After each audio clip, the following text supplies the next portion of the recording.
बिस्मिल्लाहिर्रहमानिर्रहीम। अस्सलाम वालेकुम स्टूडेंट्स, आज हम स्टार्ट कर रहे हैं चैप्टर नंबर 2 10th क्लास का,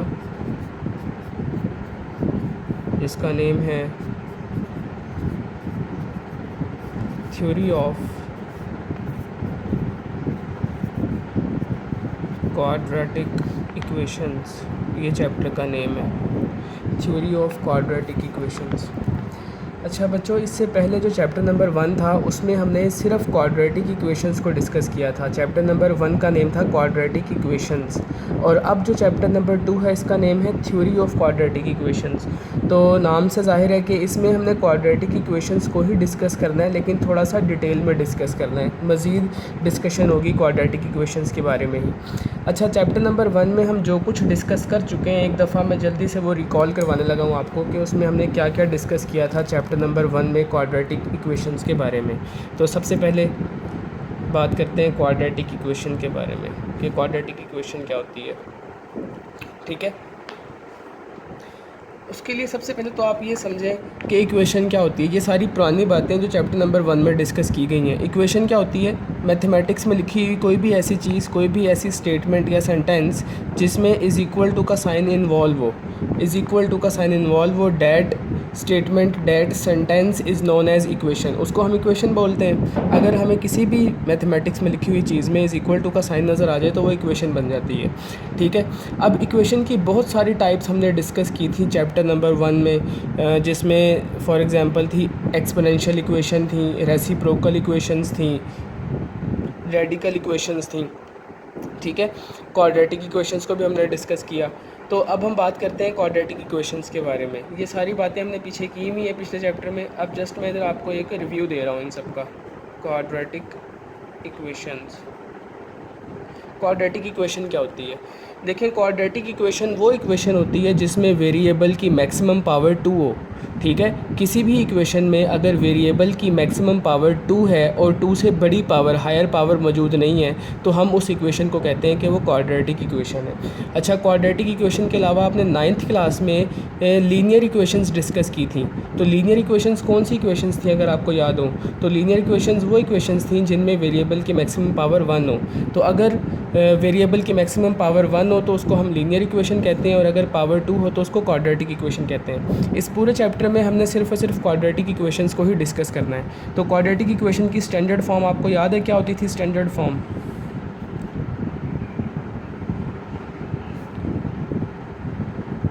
जी, स्टैंडर्ड फॉर्म थी ax² + bx + c = 0। ये क्वाड्रेटिक इक्वेशन की स्टैंडर्ड फॉर्म थी। ठीक है, अब इस क्वाड्रेटिक इक्वेशन को सॉल्व करने के 3 मेथड्स हमने डिस्कस किए थे चैप्टर नंबर 1 में। ये सारा इंट्रोडक्शन बता रहा हूँ आपको भी मैं फिर। जो 3 मेथड्स थे वो कौन कौन से थे? एक तो था फैक्टराइजेशन। इसको सॉल्व करने के 3 मेथड्स बच्चों हमने डिस्कस किए थे चैप्टर नंबर 1 में। पहला था फैक्टराइजेशन, सेकंड था कंप्लीटिंग स्क्वायर, और थर्ड मेथड हमने डिस्कस किया था क्वाड्रेटिक फार्मूला। ये मेथड्स हमने डिस्कस किए थे क्वाड्रेटिक इक्वेशन को सॉल्व करने के लिए। ठीक है, अच्छा, अब हमारा जो कंसर्न है वो सिर्फ और सिर्फ क्वाड्रेटिक फार्मूले के साथ है, क्योंकि अब जो आगे हम चीज़ें डिस्कस करने लगे हैं वो सारी की सारी क्वाड्रेटिक फार्मूले के ऊपर बेस करती हैं। किसके ऊपर बेस करती हैं? क्वाड्रेटिक फार्मूले के ऊपर। ज़रा क्वाड्रेटिक फार्मूला ज़रा मुझे बताएं क्या होता था? x = -b ± √b² - 4ac / 2a। यही था क्वाड्रेटिक फार्मूला। ठीक है, आपको याद है कि इसी फार्मूले को यूज़ करते हुए हमने काफ़ी सारे क्वेश्चन सॉल्व किए थे। तो ये है क्वाड्रेटिक फार्मूला। अच्छा बच्चों, अब इस क्वाड्रेटिक फार्मूले में ये जो स्क्वायर रूट के अंदर वैल्यू लिखी हुई है ना, स्क्वायर रूट के अंदर इनसाइड, इस वैल्यू का एक स्पेशल नेम है। इसको हम एक ख़ास नाम देते हैं और इसको कहा जाता है डिस्क्रिमिनेंट। इसको ज़रा बाहर निकाल कर लिखें आप। अगर हम इसको बाहर निकाल के लिखेंगे तो इसको कहा जाता है डिस्क्रिमिनेंट। क्या कहते हैं? डिस्क्रिमिनेंट। जो कुछ अंडर रूट के अंदर लिखा हुआ है उसको कहा जाता है डिस्क्रिमिनेंट। तो अब आपके पास एक नया फार्मूला, एक नया रिज़ल्ट मिल गया आपको कि डिस्क्रिमिनेंट किसके इक्वल होता है, b² - 4ac। ये कोई नई चीज़ नहीं है बल्कि कहाँ से निकली है, क्वाड्रेटिक फार्मूले में से ही निकली है। ठीक है, तो डिस्क्रिमिनेंट पूरा लिखने के बजाय हम इसको एब्रीविएट करके सिर्फ इतना लिखते हैं, disc is equal to b² - 4ac। अब बच्चों ये एक बहुत ही इंपॉर्टेंट फार्मूला है, ये आपको याद होना चाहिए। ठीक है, ये काफ़ी सारे क्वेश्चंस में हेल्पफुल होगा हमारे लिए क्वेश्चंस को सॉल्व करने के लिए। ठीक है, तो डिस्क का फार्मूला क्या है, b² - 4ac। अच्छा, अब ये डिस्क्रिमिनेंट का फ़ायदा क्या है हमें, हम ये फार्मूला क्यों पढ़ रहे हैं, तो वो सुने ज़रा। इस डिस्क्रिमिनेंट की हेल्प से हम nature of roots find out कर सकते हैं। क्या फाइंड आउट कर सकते हैं, नेचर ऑफ रूट्स। हम रूट्स की नेचर के बारे में फ़ाइंड आउट कर सकते हैं कि रूट्स किस किस्म के होंगे। क्या मतलब इस बात का, देखें चैप्टर नंबर 1 में हम क्या करते थे, क्वाड्रेटिक इक्वेशंस को सॉल्व करते थे। सॉल्व करने के लिए हमारे पास 3 मेथड्स थे, जो हमारे लिए कन्वीनियंट होता था हम वो मेथड अप्लाई करते थे और अपनी इक्वेशन को सॉल्व करके एक्स की वैल्यूज़ निकाल लेते थे। उन एक्स की वैल्यूज़ को हम रूट्स कहते थे। क्या कहते थे, रूट्स। अब इस चैप्टर में डिस्क्रिमिनेंट हमारी हेल्प करेगा कि हम क्वाड्रेटिक इक्वेशन को सॉल्व किए बगैर ही उसके रूट्स के बारे में गेस कर पाएंगे कि उसके रूट्स किस किस्म के आएंगे। ठीक है, जैसे कोई भी क्वाड्रेटिक इक्वेशन मेरे पास लिखी हुई है, 2x² + x - 1 = 0, ये क्वाड्रेटिक इक्वेशन है या नहीं, बिल्कुल क्वाड्रेटिक इक्वेशन है। अब अगर मैं आपसे ये कहूँ कि इस क्वाड्रेटिक इक्वेशन के रूट्स की नेचर बताओ कि इसके रूट्स कैसे होंगे, सॉल्व किए बगैर, विदाउट सॉल्विंग इसके रूट्स के बारे में आप क्या बता सकते हैं, तो ये जो इन्फॉर्मेशन है हमें किससे मिलेंगी, ये सारी की सारी इन्फॉर्मेशन हमें डिस्क्रिमिनेंट से मिलेगी। तो डिस्क्रिमिनेंट बेसिकली क्या करता है, डिस्क्रिमिनेंट हमारी हेल्प करता है नेचर ऑफ रूट्स को फाइंड आउट करने के लिए। ठीक है, हमें क्वाड्रेटिक इक्वेशन को थॉरली पूरा सॉल्व नहीं करना पड़ता, सॉल्व किए बगैर ही हम उसके आने वाले रूट्स के बारे में बता पाते हैं कि उसके रूट्स की नेचर क्या होगी, यानी कि उसके रूट्स रियल होंगे, इमेजिनरी रूट्स होंगे, उसके रूट्स इक्वल होंगे, अनइक्वल होंगे, रैशनल होंगे, इररेशनल होंगे, मींस के किस किस्म के उसके रूट्स होंगे, उनके रूट्स की नेचर क्या होगी, और वो जो नेचर है वो हमें डिस्क्रिमिनेंट की हेल्प से फाइंड आउट हो जाती है। ठीक है, हम पहले सॉल्व किए बगैर ही हम ये आइडिया लगा लेते हैं डिस्क्रिमिनेंट की हेल्प से कि उसके रूट्स जो आएंगे वो किस किस्म के होंगे। बात समझ में आ गई, आपको समझ आया कि देखें सबसे पहले आपको डिस्क्रिमिनेंट का फॉर्मूला याद होना चाहिए। डिस्क्रिमिनेंट का फॉर्मूला होता है b² - 4ac, b² - 4ac।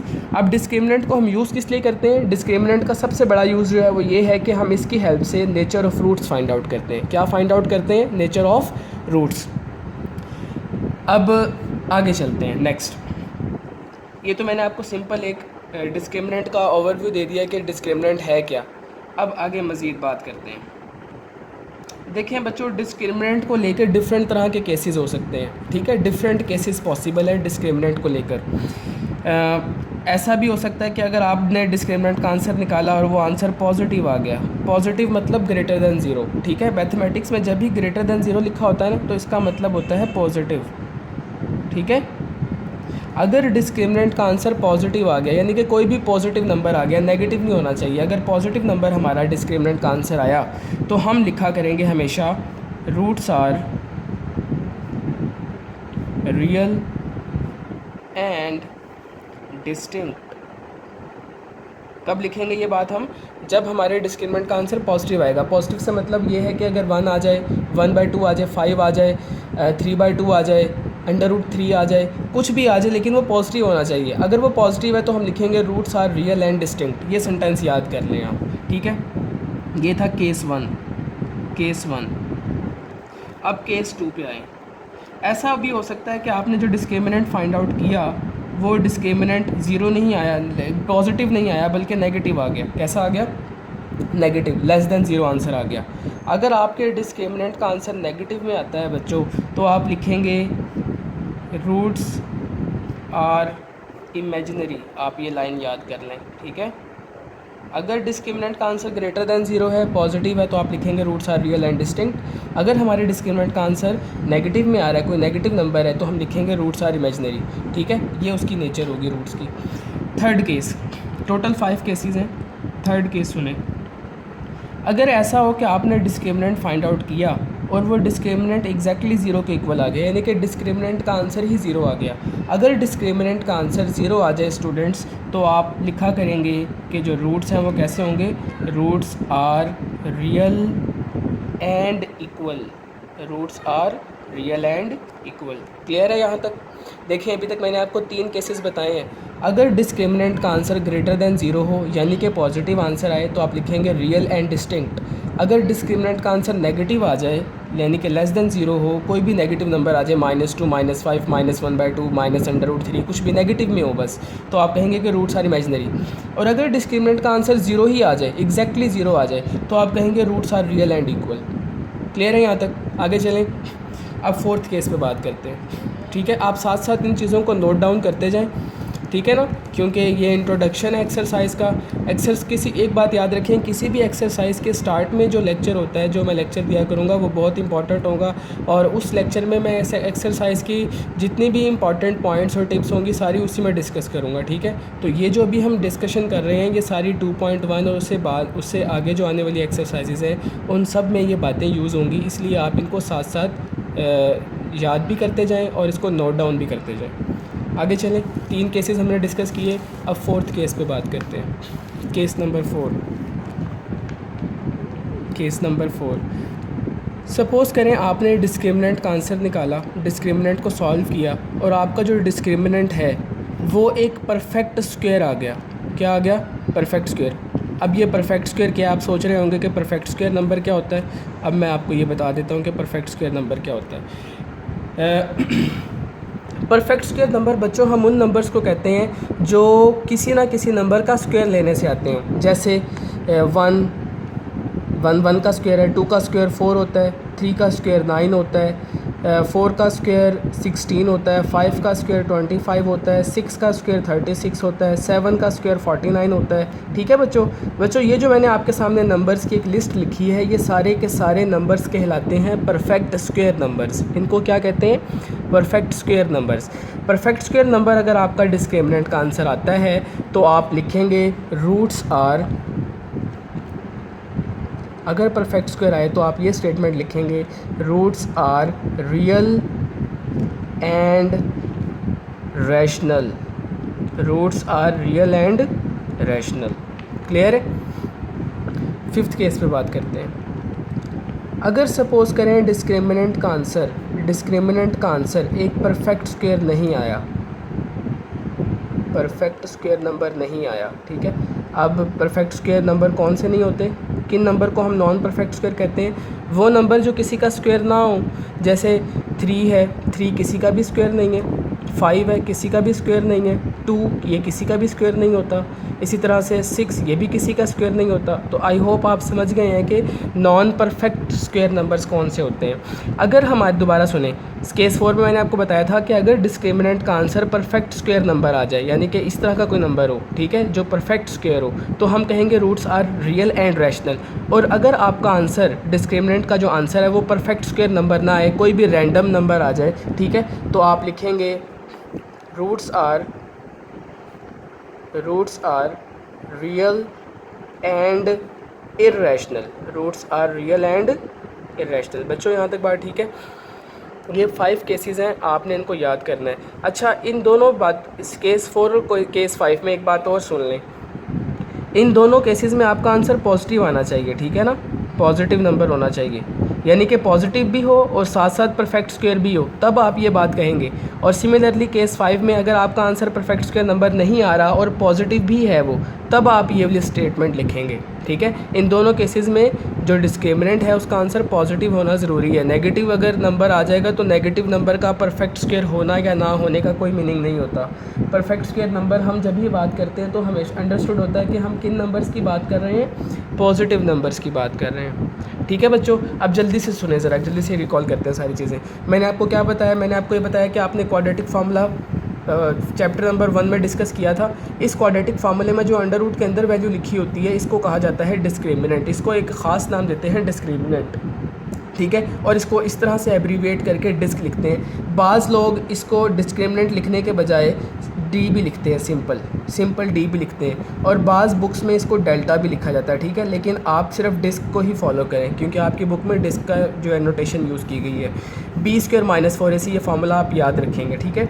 अब इस डिस्क्रिमिनेंट का फ़ायदा क्या होता है, हमें इससे क्या बेनिफिट मिलता है? हमें इसका बेनिफिट हमें ये होता है कि इसकी हेल्प से हम इक्वेशन को, किसी भी क्वाड्रेटिक इक्वेशन को सॉल्व किए बगैर ही उसके रूट्स की नेचर फाइंड आउट कर पाते हैं, ठीक है। और उसके लिए 5 डिफरेंट केसेस हैं। अगर डिस्क्रिमिनेंट का आंसर पॉजिटिव आ जाए तो हम कहते हैं roots are real and distinct. अगर डिस्क्रिमिनेंट का आंसर नेगेटिव आए तो उसके रूट्स कैसे होंगे? इमेजिनरी रूट्स होंगे। अगर डिस्क्रिमिनेंट का आंसर 0 ही आ जाए तो उसके रूट्स की नेचर क्या होगी? Real and equal. Fourth case में हमने ये डिस्कस किया कि अगर डिस्क्रिमिनेंट का आंसर पॉजिटिव हो लेकिन एक परफेक्ट स्क्वायर नंबर भी हो, पॉजिटिव भी हो और परफेक्ट स्क्वायर नंबर भी हो, तो हम कहते हैं roots are real and rational. और अगर डिस्क्रिमिनेंट का आंसर पॉजिटिव नंबर तो हो लेकिन वो कोई परफेक्ट स्क्वायर नंबर ना हो, कोई भी रैंडम नंबर हो, ठीक है ना। इनके नॉन परफेक्ट नंबर्स की मैंने एग्जांपल्स दी हुई हैं। इस तरह का कोई नंबर आएगा तो आप कहेंगे roots are real and irrational, ठीक है। यहाँ तक कोई कन्फ्यूजन तो नहीं। अब हम स्टार्ट करते हैं जल्दी से अपनी एक्सरसाइज नंबर 2.1। एक्सरसाइज 2.1, ये बातें सारी आपने अपने माइंड में रखनी है। ये सारी बातें अब आगे यूज़ होंगी, ठीक है बच्चों। स्टार्ट करें। तो देखें 2.1 exercise, question number 1। Question number 1 देखें। आप अपने सामने बुक भी रखेंगे, ठीक है ना। आप नोटबुक भी अपने साथ रखेंगे, अपनी बुक भी साथ रखेंगे, साथ साथ चीज़ों को नोट डाउन करेंगे, मार्क करेंगे। जो कुछ मैं बता रहा हूँ बहुत इंपॉर्टेंट है, हर एक बात को नोट डाउन करें। Find the discriminant of the following given quadratic equations. तो देखें बच्चों, हमने क्या फाइंड आउट करना है? जस्ट डिस्क्रिमिनेंट फाइंड आउट करना है हमने, ठीक है। हमसे कुछ भी फाइंड आउट करने के लिए मज़ीद नहीं कहा गया, सिर्फ ये कहा गया है कि डिस्क्रिमिनेंट फाइंड कर दें, ठीक है। अब डिस्क्रिमिनेंट किस तरह से फाइंड आउट करेंगे, मैं आपको करवा रहा हूँ इसका सेकंड पार्ट देखें, ठीक है। सेकंड पार्ट हम इसका डिस्कस करने लगे। क्वेश्चन नंबर 1 मैं शॉर्टकट फॉर्म में क्वेश्चन लिखा करूँगा, ठीक है। क्वेश्चन में सिंपली हमें कहा गया फाइंड डिस्क्रिमिनेंट। इसका सेकंड पार्ट देखें। अब आप सेकंड पार्ट हमें गिवन है 6x² - 8x + 3 = 0। 6x² - 8x + 3 = 0 ये क्वेश्चन है। हमने इसका डिस्क्रिमिनेंट फाइंड आउट करना है। क्या फाइंड आउट करना है? डिस्क्रिमिनेंट। अब देखिए वर्किंग, आप सबको पता है डिस्क्रिमिनेंट का फार्मूला याद कर लें एक दफ़ा। क्या था? D = b² - 4ac। क्या फार्मूला था? Disc = b² - 4ac। अब देखें, आपको अगर डिस्क्रिमिनेंट का फार्मूला अप्लाई करना है तो आपके पास स्मॉल a, स्मॉल b और स्मॉल c ये तीनों वैल्यूज़ होनी चाहिए। तो हम सबसे पहले वही फाइंड आउट करेंगे। वो कैसे फाइंड आउट करेंगे वो देखें ज़रा। x² के साथ जो कुछ लिखा है वो a होता है। क्या होता है वो? a।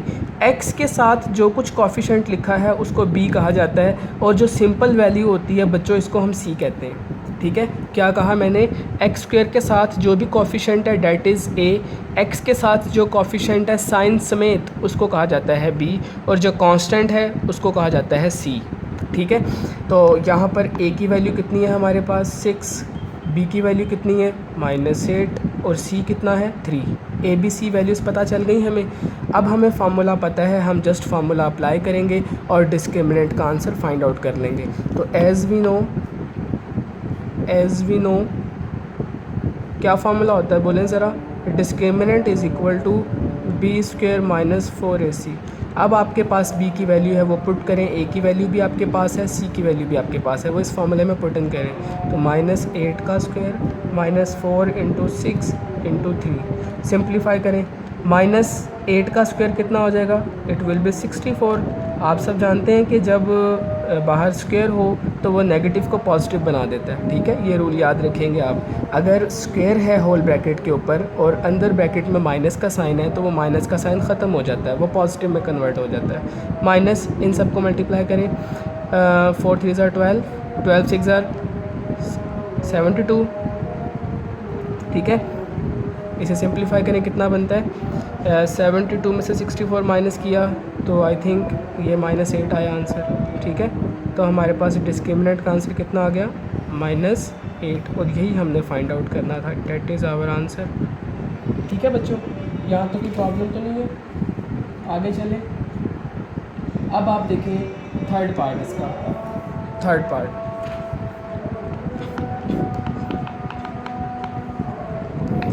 मेरी कोशिश होगी कि मैक्सिमम क्वेश्चंस मैं ही करवाऊँ, लेकिन जो पार्ट्स मिलते जुलते होंगे एक दूसरे से, बिल्कुल एग्जैक्टली एक दूसरे की कॉपी होंगे, वो मैं आपको दूंगा करने के लिए, वो आप खुद से ट्राई किया करेंगे। लेकिन मेरी कोशिश होगी कि मैक्सिमम मैं खुद ही करवाऊँ आपको। अब आप देखें इसका थर्ड पार्ट हमें गिवन है 9x² minus 30x plus 25 is equal to 0। चलिए इसको सॉल्व करते हैं। सबसे पहले मुझे बताएं a कितना 9, b कितना -30, x के साथ -30 लिखा हुआ है, और c कितना है वो है 25। पता है ना आपको a b c क्या है? अभी मैंने ऊपर बताया कि x² के साथ जो कुछ लिखा हुआ है वो a होता है, x के साथ जो कुछ लिखा है वो b है, और जो सिंपल वैल्यू होती है विदाउट एनी वेरिएबल वो c होती है। अब फॉर्मूला अप्लाई करें। Discriminant is equal to b² minus 4ac, value रखें -30 का स्क्वायर माइनस 4ac। सिंप्लीफाई कर लेंगे ज़रा जल्दी से, इसको कैलकुलेटर है आपके पास। 30 का स्क्वायर हो जाएगा आई थिंक 900, माइनस इसको सिंप्लीफाई करें 425 से 100 900, तो ये 900 हो गया। ठीक है, 900 माइनस 900 इट विल बी 0। तो आपके पास आंसर आ गया डिस्क्रिमिनेंट का 0। ठीक है बच्चों, ये हमारा आंसर है। जस्ट हमने डिस्क्रिमिनेंट फाइंड आउट करना है और कुछ भी नहीं हमें कहा गया। ठीक है, हमसे ये नहीं कहा गया कि नेचर फाइंड आउट करें, आपसे सिर्फ ये कहा गया कि डिस्क्रिमिनेंट फाइंड आउट करें, और वो हमने फाइंड आउट कर लिया। ठीक है बच्चों। अच्छा, इसके जो बाकी दो पार्ट्स हैं, फर्स्ट और fourth, first part and fourth part, ये आप खुद से ट्राई करेंगे, डू योर सेल्फ। ठीक है, आप खुद से ट्राई करेंगे, इंशाल्लाह आपसे हो जाएंगे, ये बिल्कुल सिंपल है। आगे चलें, अब क्वेश्चन नंबर 2 पे बात करते हैं। ठीक है,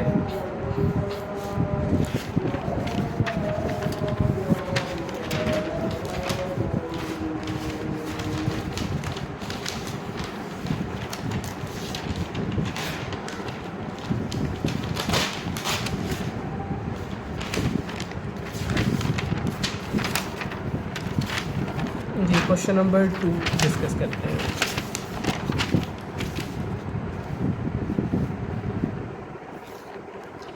देखें ज़रा क्वेश्चन नंबर 2 की स्टेटमेंट क्या है, बुक्स आपके सामने होनी चाहिए। क्वेश्चन 2 की स्टेटमेंट देखें। क्वेश्चन 2 में हमें कहा गया है find the nature of the roots of the following given quadratic equations.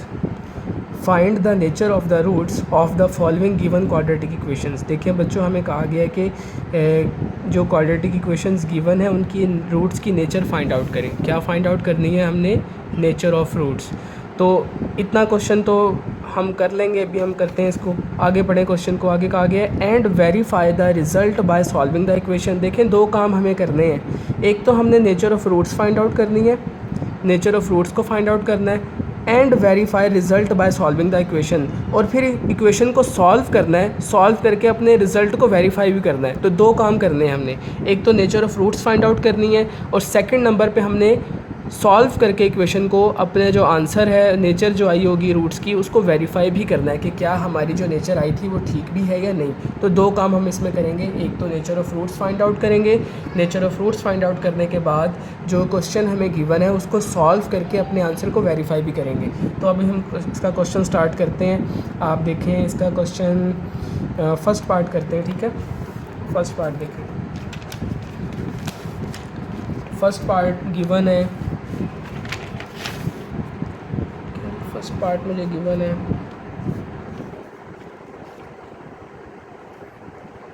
Question number 2। Question number 2 को मैं सिंपली शॉर्ट फॉर्म में लिख रहा हूँ, find nature of roots and verify by solving equation. दो काम करने हैं हमने, nature of roots find out करनी है और फिर अपने आंसर को वेरीफाई भी करना है इक्वेशन को सॉल्व करने के बाद। तो हम इसका स्टार्ट करते हैं ज़रा पार्ट नंबर 1। देखिए पार्ट नंबर 1 है x² minus 23x plus 120 is equal to 0। ये क्वेश्चन हमें गिवन है। ठीक है बच्चों, क्या करना है हमने? पहले तो उसकी nature of roots find out करते हैं। तो nature of roots find out करने के लिए आपको डिस्क्रिमिनेंट ही निकालना पड़ेगा। ठीक है ना? तो बताएं यहाँ पे a कितना, x² का कोफिशिएंट कितना है 1, जब कुछ भी ना हो तो 1 होता है। बी की वैल्यू कितनी है -23 और सी की वैल्यू कितनी है 120। ए बी सी की वैल्यूज़ हमने लिख ली। अब आप डिस्क्रिमिनेंट का फॉर्मूला अप्लाई करें। As we know disc is equal to B square -4ac, B square -4ac। अब वैल्यूज़ इसमें पुट करें। बी की वैल्यू कितनी है -23 का स्क्वायर -4, ए की वैल्यू है 1, सी की वैल्यू है 120। देखें मैं जो भी वैल्यू पुट कर रहा हूँ वो मैं ब्रैकेट्स के अंदर लिख रहा हूँ, ठीक है। आप भी अपनी ये हैबिट बनाएं कि कोई भी वैल्यू जब भी लिखें तो उसको ब्रैकेट्स के अंदर पुट किया करें। उसका फ़ायदा ये होता है कि कभी भी साइन की मिस्टेक नहीं होती, ठीक है। तो हमेशा अपनी ये हैबिट बना लें। अब आप नेक्स्ट टाइम जब कभी भी किसी भी फार्मूले में आप कोई वैल्यूज़ पुट करें तो हमेशा उसको किस में लिखा करें, विद इन ब्रैकेट्स लिखा करें, ठीक है बच्चों। तो देखिए आगे अब क्या होगा, इसको सिंप्लीफाई करें। -23 का स्क्वायर कितना होता है, 23 का स्क्वायर होता है 529 और माइनस जो है वो स्क्वायर की वजह से प्लस बन जाएगा, ठीक है। इसको सॉल्व कर लें। 4 1 ज़ा 4 एंड 12 4 ज़ा 480 आई थिंक, हाँ जी 480, ठीक है। अब इसको माइनस करें, कितना आएगा ये, जब मैं इसको इसमें से माइनस करूँगा तो ये आएगा 49, कितना आ गया 49, ठीक है बच्चों। यहाँ तक आपने डिस्क्रिमिनेंट निकाल दिया। अब आप ज़रा देखें वो जो मैंने 5 केसेस आपको बताए थे, ज़रा वो 5 केसेस जल्दी से रिकॉल करें। वो 5 केसेस क्या थे। पहला केस ये था कि अगर हमारा आंसर पॉजिटिव आया है तो हम कहेंगे roots are real and distinct. अगर हमारा डिस्क्रिमिनेंट का आंसर नेगेटिव आया है तो हमने क्या कहा था, हमने कहा था कि रूट्स आर इमेजिनरी।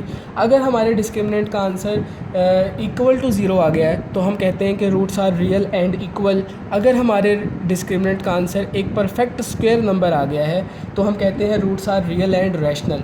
और अगर पांचवा केस ये था कि अगर डिस्क्रिमिनेंट का आंसर परफेक्ट स्क्वायर नंबर नहीं है तो हम कहते हैं roots are real and irrational. अब आपने बच्चों ये देखना है कि आपका जो डिस्क्रिमिनेंट का आंसर आया है, इस डिस्क्रिमिनेंट के आंसर में कौन कौन से केसेस लग रहे हैं। उन पांचों केसेस को 1 बाय 1 चेक करें। क्या ये आंसर पॉजिटिव है? जी हाँ पॉजिटिव है। क्या ये पॉजिटिव है? जी बिल्कुल पॉजिटिव है। यहाँ पे पॉजिटिव का साइन नज़र आ रहा है। आप जब ना हो तो पॉजिटिव का साइन अंडरस्टूड है कि मौजूद होता है, ठीक है। तो ये पहला केस सेटिस्फाई हो रहा है इसके ऊपर। तो पहले केस की वर्डिंग क्या थी, roots are real and distinct. आगे चलें। दूसरा केस क्या था, नेगेटिव वाला। ये तो नेगेटिव है नहीं तो दूसरा केस छोड़ दें। अब मैं आपको बच्चों ये बता रहा हूँ कि आपने नेचर लिखनी कैसे है, यही इंपॉर्टेंट चीज़ है, इसको ध्यान से समझें। सबसे पहले देखा मैंने कि ये पॉजिटिव है, ठीक है, तो पहला केस सेटिस्फाई हो गया। तो पहले केस की वर्डिंग क्या थी, roots are real and distinct. दूसरा केस था नेगेटिव वाला, ये नेगेटिव तो है ही नहीं तो नेगेटिव वाले केस को छोड़ दें। आगे चलें। तीसरा केस था कि 0 आना चाहिए आंसर। क्या हमारा आंसर 0 आया? 0 नहीं आया तो 49 आया, तो थर्ड केस भी छोड़ दें। अब फोर्थ केस पे आए। फोर्थ केस क्या था, फोर्थ केस में हमने ये देखना होता था कि हमारा आंसर जो है वो परफेक्ट स्क्वायर है या नहीं। बताएं 49 परफेक्ट स्क्वायर है या नहीं। ऑफ कोर्स ये परफेक्ट स्क्वायर है। क्यों ये परफेक्ट स्क्वायर है? क्योंकि आप सब जानते हैं कि ये तो 7 का स्क्वायर लिखा हुआ है, 7 का स्क्वायर लेने से 49 आता है, ठीक है। तो ये परफेक्ट स्क्वायर है। तो इसके ऊपर कौन कौन सा केस सेटिस्फाई हो रहा है, पहला और चौथा केस सेटिस्फाई हो रहा है। तो हम क्या लिखेंगे यहाँ पर, since discriminant is positive and perfect square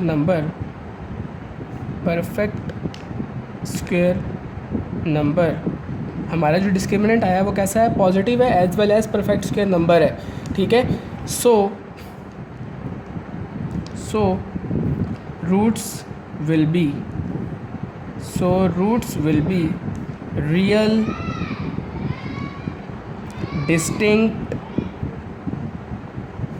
and rational, ठीक है बच्चों। ये है जी रूट्स की नेचर, कि नेचर ऑफ रूट्स क्या होगी वो हमने बताया इस लास्ट सेंटेंस में, कि रूट्स विल बी रियल होंगे, डिस्टिंक्ट होंगे और रैशनल होंगे। डिस्टिंक्ट का मतलब होता है डिफरेंट, ठीक है ना। डिस्टिंक्ट का मतलब क्या होता है, डिफरेंट, मुख्तलिफ। तो ये था क्वेश्चन हमारा फर्स्ट पार्ट। अब आप देखें इसका थर्ड पार्ट। नहीं, उससे पहले एक और चीज़ देखें। आपने nature of roots find out कर ली। अब nature of roots find out करने के बाद अगला काम क्या था, अभी तो हमने सिर्फ आधा काम किया है ना यहाँ तक। अब हमने करना है वेरीफाई बाय सॉल्विंग इक्वेशन। अब इस इक्वेशन को सॉल्व भी करना है, तो अब हम लिखेंगे आप वेरीफिकेशन। अभी यही क्वेश्चन आगे कंटिन्यू, अभी हमने हाफ़ किया और हाफ़ क्वेश्चन रहता है। अब वेरीफिकेशन के लिए आप इसी क्वेश्चन को लिखें और इसको सॉल्व करना शुरू करें। सॉरी, इसको सॉल्व करना शुरू करें। तो देखिए सॉल्व करने के लिए आपके पास कितने मेथड्स हैं, 3 मेथड्स हमने डिस्कस किए थे चैप्टर नंबर 1 में। तो कौन सा मेथड लगाना चाहेंगे? देखिए मैं फैक्टराइजेशन, यहाँ पे फैक्टराइजेशन भी हो सकती है, कंप्लीटिंग स्क्वायर भी हो सकता है, क्वाड्रेटिक फार्मूला भी लग सकता है। लेकिन चैप्टर नंबर 1 में मैंने आपको ये बात बताई थी कि अगर आप अपना टाइम वेस्ट नहीं करना चाहते फैक्टराइजेशन करने पर या कंप्लीटिंग स्क्वायर पर, तो आप डायरेक्ट क्वाड्रेटिक फार्मूला लगा दिया करें, ठीक है। क्वाड्रेटिक फार्मूला से हमारा आंसर ज़रा जल्दी आ जाता है। तो मैं अभी इसके ऊपर क्वाड्रेटिक फार्मूला लगाने लगा हूँ। तो उसके लिए अगेन यहाँ पे A1 है, B की वैल्यू -23 है और C की वैल्यू है 120, ठीक है यहाँ तक। बाय यूजिंग क्वाड्रेटिक फार्मूला मैं इसके ऊपर क्वाड्रेटिक फार्मूला लगाने लगा हूँ। तो होगा x = -b plus minus √b² -4ac divided by 2a। अब जल्दी से इसके अंदर वैल्यूज़ रखें और बताएं कितना आता है। माइनस b की वैल्यू कितनी है, -23 प्लस माइनस √-23 का square -4ac divided by 2a। देखिए मैंने सारी वैल्यूज़ पुट कर दी a b c की। अब सिर्फ सिंप्लीफिकेशन है, सिंपल माइनस माइनस प्लस, ये 23 हो जाएगा। √23 का स्क्वायर कितना होता है, 529 minus 12 4 480 divided by 2 1 2। Square root के अंदर सिंप्लीफाई करें और बताएं कितना आता है। 529 माइनस 480 49 बाई 2। 49 का अंडर रूट आप सब जानते हैं कितना होता है, 49 का अंडर रूट 7। तो ये हो जाएगा 23 प्लस माइनस 7/2। यहाँ तक आ गए, ठीक है। अब हम इसके बाद क्या करते थे, इसके बाद हम ये करते थे कि प्लस वाली वैल्यू को अलग कर देते थे और माइनस वाली वैल्यू को अलग कर देते थे, दोनों को सेपरेट करके सॉल्व कर लेते हैं। तो सेंटर में मैंने एक लाइन लगाई, पॉजिटिव वाली वैल्यू को मैं यहाँ पर ले रहा हूँ 23 प्लस 7/2 और नेगेटिव वाली वैल्यू को मैं यहाँ पर टेक कर रहा हूँ -7/2। सिंप्लीफाई करें, 23 प्लस 7 इज़ 30/2। ऊपर नीचे कटिंग हो रही है, 2 15 आर, तो x का आंसर आ गया आपके पास 15। अब यहाँ पर आएँ, यहाँ पे देखें क्या होगा, 23 माइनस 7 कितना होगा, 16/2। ऊपर नीचे कटिंग हो रही है 2 के टेबल पर, तो ये आ जाएगा कटिंग के बाद 8। तो देखिए अब आपका जो x के आंसर्स आए हैं वो क्या क्या आए, एक तो आया 15 और एक आया 8, ठीक है। अब ये जो दोनों आंसर्स हैं इनको ज़रा देखें, क्या ये रियल है? जी बिल्कुल रियल है।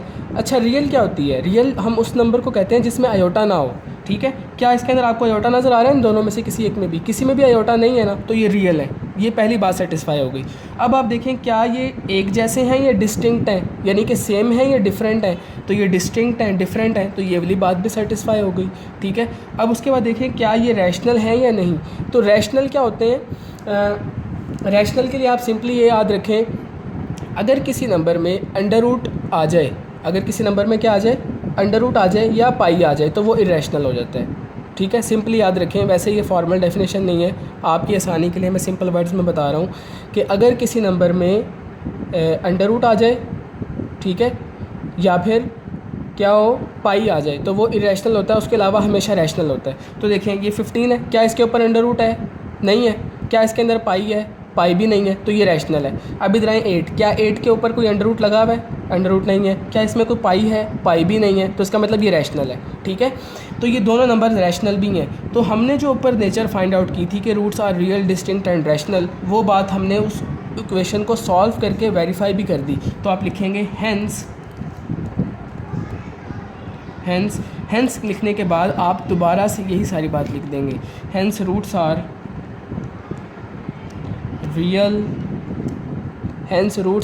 रियल, डिस्टिंक्ट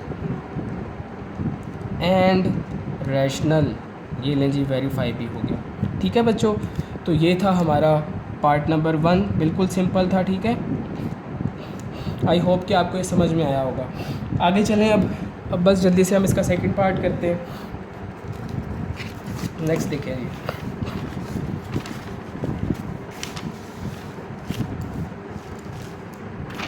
अब आप देखें इसका पार्ट नंबर, ये हमने फर्स्ट किया था, अब हम डिस्कस करेंगे पार्ट नंबर, देखें आप इसका थर्ड देखें।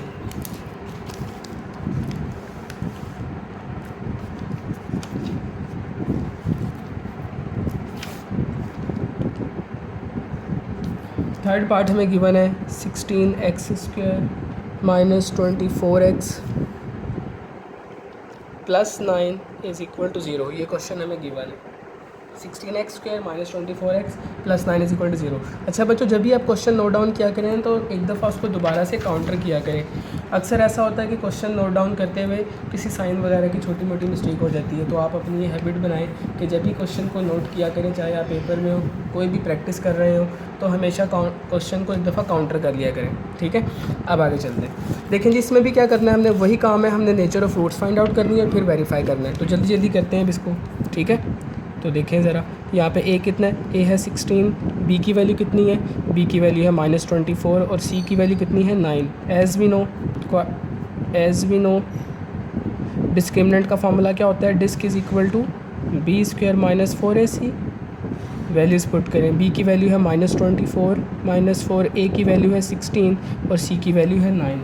अब आप जल्दी से इसको सिंप्लीफाई करें तो बताएं कितना आता है। 24 का स्क्वायर कितना होता है,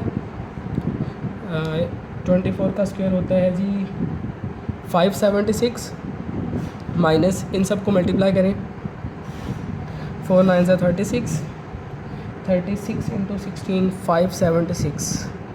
576 माइनस 576 ज़ीरो। आपका डिस्क्रिमिनेंट का आंसर क्या आ गया बच्चों, ज़ीरो आंसर आ गया। ठीक है, तो अब मुझे बताएं, जब ज़ीरो आंसर आता है तो हम क्या लिखते हैं, कौन सा केस है ये, पहला, दूसरा, तीसरा, चौथा या पांचवा, जल्दी से रिकॉल करें।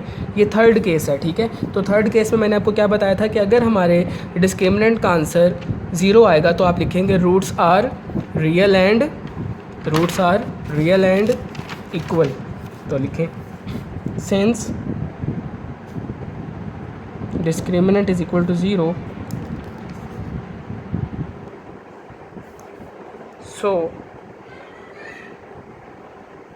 so roots will be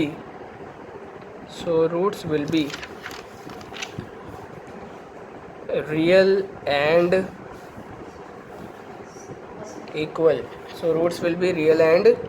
equal। ठीक है, आगे चलें। अब आगे देखो ज़रा, ये तो हमने क्या किया, नेचर फाइंड आउट कर ली कि रूट्स किस तरह के होंगे, रियल और इक्वल होंगे। अब हम करेंगे वेरिफिकेशन। अब देखें जल्दी से आप वेरिफिकेशन। अब क्या करेंगे, वेरिफिकेशन में करना है क्या, हमने इसी क्वेश्चन को लेना है और उसको सॉल्व कर देना है क्वाड्रेटिक फॉर्मूला लगा के। देखिए मैंने क्वेश्चन लिखा 16x² minus 24x plus 9 is equal to 0। Quadratic formula लगाएं। क्वाड्रेटिक फार्मूला लगाने के लिए मेरे पास a b c होने चाहिए, तो मैंने a भी लिख लिया, b भी लिखा और c भी लिखा। अब क्वाड्रेटिक फार्मूला लगाएं बाय यूजिंग क्वाड्रेटिक फार्मूला होता है x is equal to -b plus minus under root of b² minus 4ac divided by 2a। ठीक है बच्चों, वैल्यूज़ पुट करें इसमें। अब -24 plus minus under root of -24 का स्क्वायर माइनस 4, a की जगह 16, c की जगह 9 डिवाइडेड बाय 2 इंटू 16। अब आप इसको सिंप्लीफाई करें, कितना बनता है, जल्दी से करें। माइनस माइनस प्लस, ये हो जाएगा +24 plus minus under root of 24 का स्क्वायर 576 माइनस, इनको मल्टीप्लाई करेंगे, ये भी 576 डिवाइडेड बाई 16 2 ज़ा 32, 24 plus minus under root of 576 minus 576 zero. ठीक है बच्चों, ज़ीरो का अंडर रूट कितना होता है, आप सब जानते हैं, ज़ीरो का अंडर रूट 0 होता है। यहाँ तक आ गए। अब आपने सिंपली क्या करना है, प्लस वाली वैल्यू को अलग कर देना है और माइनस वाली वैल्यू को अलग कर देना है। तो दरमियान में मैंने एक लाइन लगाई, x is equal to 24 plus 0 by 32 और यहाँ पर x is equal to 24 minus 0 by 32।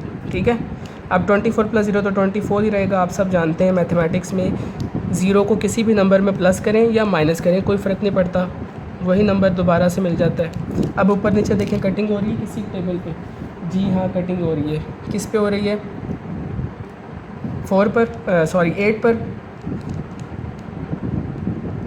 8 3 ज़ा 24, 8 4 ज़ा 32, सेम यहाँ पर भी 3/4। ठीक है बच्चों, यहाँ तक कर लिया आपने। अब देखें x के दोनों आंसर्स निकल आए, एक x का आंसर आया हमारा 3/4 और दूसरा x का आंसर भी कितना आया 3/4। तो देखें ज़रा, क्या ये अब मैंने चेक करना है कि क्या मैंने जो ऊपर नेचर लिखी थी क्या ये उससे मिल भी रहा है कि नहीं। तो मैंने ऊपर लिखा था रियल एंड इक्वल, तो चेक करें क्या ये रियल है। अभी मैंने आपको पिछले क्वेश्चन में बताया कि रियल कब होता है, जब अयोटा ना हो। क्या इसमें अयोटा है, अयोटा नहीं है तो ये रियल है। ठीक है, पहली बात सेटिस्फाई हो गई। अब हमने देखना है क्या ये इक्वल है। ऑफ कोर्स ये इक्वल हैं, ये भी 3/4 है, ये भी 3/4 है, तो दोनों इक्वल भी हैं। तो हमने क्या किया, हमने अपने क्वेश्चन को सिंप्लीफाई करके सॉल्व करके अपने आंसर को वेरीफाई भी कर लिया। तो आप लिखेंगे एंड पे result, hence it is verified, hence it is verified that roots are, hence it is verified that roots are real and equal। ठीक है, रियल एंड इक्वल। ठीक है बच्चों, समझ में आया। ये था हमारा थर्ड पार्ट। इसके जो बाकी 2 पार्ट्स हैं वो बिल्कुल इसके जैसे ही हैं, उनमें कोई डिफरेंस नहीं है, उसकी वर्किंग बिल्कुल ऐसे ही है। आपने क्या करना है, क्वेश्चन लिखना है, क्वेश्चन के बाद आप डिस्क्रिमिनेंट निकालेंगे। डिस्क्रिमिनेंट फाइंड आउट करने के बाद आप उन 5 केसेस में से 1 बाय 1 हर केस को चेक करेंगे कि आपका जो डिस्क्रिमिनेंट का आंसर निकला है उसके ऊपर कौन सा केस सेटिस्फाई हो रहा है। तो जो केस सेटिस्फाई हो रहा होगा उसके कॉरिस्पॉन्डिंग हमने एक सेंटेंस लिखा था, वो सेंटेंस आप यहाँ पे कॉपी कर देंगे। ठीक है, उसके बाद आपने क्या करना है, आपने उसी क्वेश्चन को दोबारा से नोट डाउन करना है। नोट करने के बाद आपने उसके ऊपर क्वाड्रेटिक फार्मूला लगाना है और उसको सॉल्व करके एक्स के आंसर्स निकालने हैं। और एक्स के आंसर्स निकालने के बाद आपने उन एक्स के आंसर्स को टैली करना है, काउंटर करना है उसके साथ, उस नेचर के साथ जो आपने ऊपर लिखी थी कि क्या वही हमारे आंसर्स आए हैं या नहीं आए। ठीक है बच्चों, तो आपने इसी तरह बाकी जो 2 पार्ट्स हैं उसमें भी करना है। इंशाल्लाह अब हम नेक्स्ट जो क्लास होगी, नेक्स्ट लेक्चर होगा, उसमें हम आगे फर्दर क्वेश्चंस को सॉल्व करेंगे। ठीक है, ओके, अल्लाह हाफ़िज़।